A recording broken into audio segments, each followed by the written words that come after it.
अब हम बहुभुज के आंतरिक कोणों के बारे में पढ़ेंगे।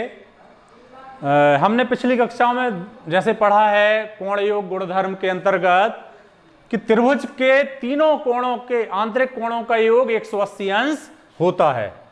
तो हमारा जो सबसे छोटा कम भुजाओं वाला बहुभुज क्या होता है? त्रिभुज ABC। तो इसके जो आंतरिक कोणों का योग होता है कोण A धन कोण B धन कोण C बराबर 180 अंश होता है। अब हम ये हमें मालूम है, पिछले कक्षा में हम इसको पढ़ चुके हैं। अब हम एक चतुर्भुज लेते हैं, 4 भुजाओं का बहुभुज, और एक विकर्ण बना देते हैं। अब देखिए यहां पे 2 त्रिभुज बन गए हैं। तो हमें मालूम है 1 2 3 4 5 6। अब 2 त्रिभुज, इस त्रिभुज के आंतरिक कोणों का योग कितना होगा? 180 अंश। इसका कितना होगा? 180 अंश।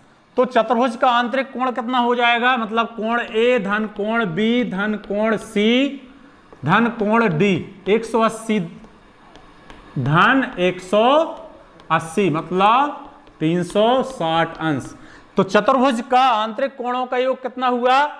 360 अंश, क्योंकि इसमें 2 त्रिभुज हैं।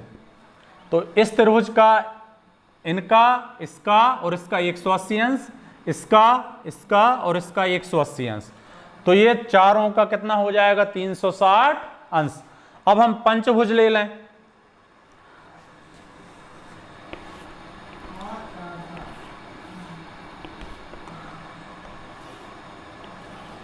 पंचभुज में देखिए 3 त्रिभुज हैं, 1 2 3।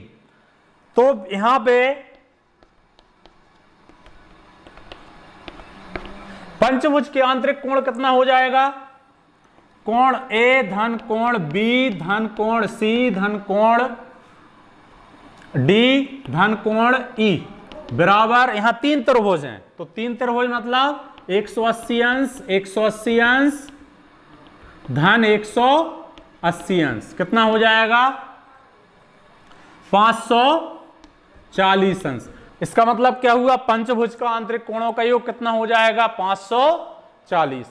अब हम यहां एक तरीका सूत्र के माध्यम से सीखेंगे कि यदि वहां भुजाओं की संख्या दी गई हो, कितनी भी, 20 40 100, तो हम आंतरिक कोण बहुत आसानी से निकाल सकते हैं। कैसे? देखिए, इसको जनरलाइज करते हैं। इसमें कितने भुजाएं हैं? 3 भुजाएं। तो यहां पे हमने 3 में से 2 माइनस कर दिया, एक कितना हो गया? 1 गुणित 180 अंश, 180 अंश आ गया। अब यहां पे भुजाएं कितनी हैं? n बराबर मतलब कितना है? 4। तो 4 ऋण 2 गुणित 180 अंश। तो यहां पे 2 आ गया, 2 गुणित 180 अंश 360 आ गया। अब यहां पे n बराबर कितनी है? 5, मतलब 5 ऋण 2 गुणित 180 अंश। तो यहां पे कितना आ गया? 3 और 18 3 54 540 अंश। मतलब हम देख रहे हैं कि यदि हम भुजाओं की संख्या में से 2 घटा दें तो हमें त्रिभुजों की संख्या पता चल जाता है। तो जैसे यहां पे एक ही त्रिभुज है। अब यहां पे हम 4 भुजाएं हैं, 4 में से 2 घटा दें तो 2 त्रिभुज आ गए। तो 2 त्रिभुज मतलब एक त्रिभुज का मान होता है 180 अंश, तो 2 का कितना होगा? 360। इसी प्रकार यहां 5 भुजाएं हैं, तो 5 में से 2 घटाया तो 3 त्रिभुज आ गए। तो ये फार्मूला अब हम जनरलाइज कर रहे हैं। तो क्या है जनरलाइज? मतलब यदि n भुजाएं हैं उसमें से 2 घटा दें तो हमें त्रिभुजों की संख्या पता चल जाता है। और हमें मालूम है त्रिभुज का आंतरिक कोणों का योग 180 अंश होता है। तो हमें यहां पे n संख्याओं के बहुभुज का आंतरिक कोणों का योग पता चल जाएगा। अब हम यहां निकाल के देखते हैं।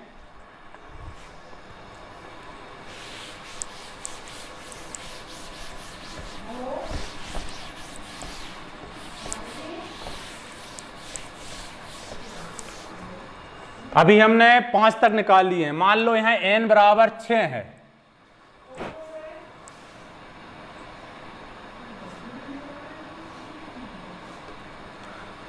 तो इसमें देखिए 1 2 3 4 त्रिभुज हैं। तो हम फार्मूला क्या हुआ? n ऋण 2 गुणित 180 अंश। अब n क्या है यहां पे 6 ऋण 2 गुणित 180 अंश। तो बचे कितने 4 गुणित 180 अंश। तो क्या हो जाएगा 720 अंश। मतलब इसका आंतरिक कोणों षष्ठभुज का आंतरिक कोणों का योग कितना हो जाएगा 720। क्यों? क्योंकि यहां 1 2 3 4 त्रिभुज हैं। अब देखिए हम मान लो n बराबर 12 ले लेते हैं, 12 भुजाओं का। अब हम चित्र बनाएंगे तो वो थोड़ा कॉम्प्लिकेटेड हो जाएगा, इसलिए हम इसको इस जनरलाइज जो फार्मूला किया है उससे निकालते हैं। अब यहां n की जगह 12 रखें, ऋण 2 गुणित 180 अंश। तो n में से 2 घटाएंगे तो कितने बचे, मतलब यहां पे 10 त्रिभुज मिल रहे हैं। तो 180 अंश का गुणा कर देंगे, मतलब इसका आंतरिक कोण 1800 अंश होगा।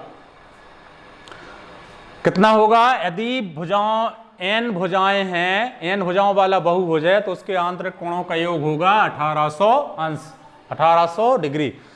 अब देखिए हम जब किसी अधिक, मान लो कोई समबाहुभुज है, समबाहुभुज मतलब मान लो ये 12 भुजाओं वाला समबाहुभुज है, समबाहुभुज, तो हम इसके एक कोण की माप भी निकाल सकते हैं, क्योंकि 12 पूरे 12 शीर्ष हैं और 12 शीर्ष ही 12 कोण बराबर बराबर हैं। तो इसमें भाग दे दें 12 का, तो हम एक, यदि वो समबाहुभुज है तो हम उसका एक कोण, आंतरिक कोण का मान भी हम निकाल सकते हैं। जैसे देखिए इसमें 12 का भाग दे दीजिए,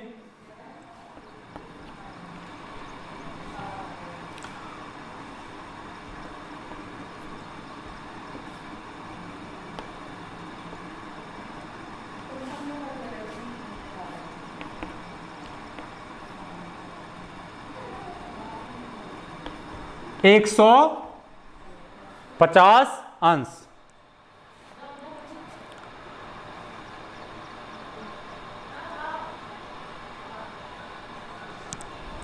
एक 150 अंश। तो इस प्रकार से हम बहुभुज के आंतरिक कोणों का योग निकाल सकते हैं, और यदि समबाहुभुज है वो, तो हम एक कोण का मान भी ज्ञात कर सकते हैं। अब आपको प्रश्नावली 3.1 पूरी हल करना है। हमारे जो चारों वीडियो देखने के बाद आप 3.1 हल कर पाएंगे।